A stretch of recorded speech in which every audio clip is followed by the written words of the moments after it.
Hi అండి, మీరు చూస్తున్నారు మిస్టర్ బిగ్ బాబు యూట్యూబ్ ఛానల్. సొల్లు ఉండదు, సబ్జెక్ట్ మాత్రం ఉంటుంది. రీసెంట్గా రాజా సాబ్ మూవీ రిలీజ్ అయిందండి. బడ్జెట్ ఎంతో తెలుసా? ఈ మూవీ బడ్జెట్ కింద కామెంట్ చేయండి.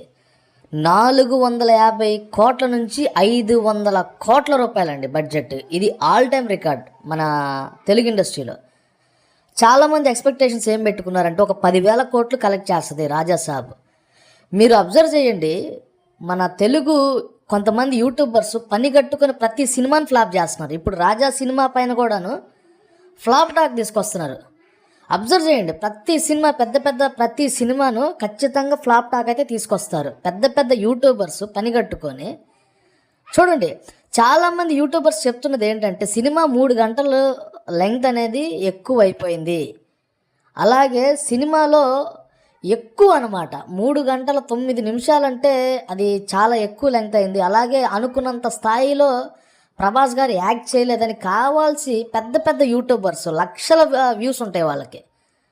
వాళ్ళు ఒక్క వీడియో చేస్తే వచ్చే వాళ్ళు కూడా రారనమాట, అంత ఇంపాక్ట్ పడిద్ది. పెద్ద పెద్ద యూట్యూబర్స్ అండి, ఆ పేర్లు నేను చెప్పను కానీ మొన్న రీసెంట్గా ఒక యూట్యూబర్ని అరెస్ట్ చేశారు ఇట్లా తప్పుడు రివ్యూలు చెప్తున్నారని. ఇప్పుడు రాజా సాబ్ మూవీ పైన కూడాను ఒక యూట్యూబర్కి 2 లక్షల వ్యూవర్షిప్ ఉందనుకోండి, అంటే ఆల్మోస్ట్ 20 లక్షల మంది సబ్స్క్రైబర్స్ ఉన్నారు. అతను నెగిటివ్గా చెప్తున్నాడు ఇప్పుడు దీని గురించి. సినిమాని మొదటి రోజు నుంచే ఫ్లాప్ టాక్ తీసుకొస్తున్నారు. అక్కడ ఇది బాగాలేదు, ఇక్కడ ఇది బాగాలేదు. వీళ్ళు ఎక్స్పెక్టేషన్స్ పెట్టుకుంది 10,000 కోట్లు వస్తాయి. 500 కోట్ల బడ్జెట్ ఇది. 500 కోట్ల బడ్జెట్ ఎక్కడ, 10,000 కోట్ల కలెక్షన్ టార్గెట్ ఎక్కడ? మరి ఈ సినిమా ఎలా ఉన్నది అన్నది మీరు ఖచ్చితంగా చూసుంటే కింద కామెంట్ చేయండి. మీరు ఒకవేళ మూవీ చూసుంటే మీ అభిప్రాయాన్ని కింద కామెంట్ చేయండి. సినిమాకి ఎంత రేటింగ్ ఇవ్వచ్చు?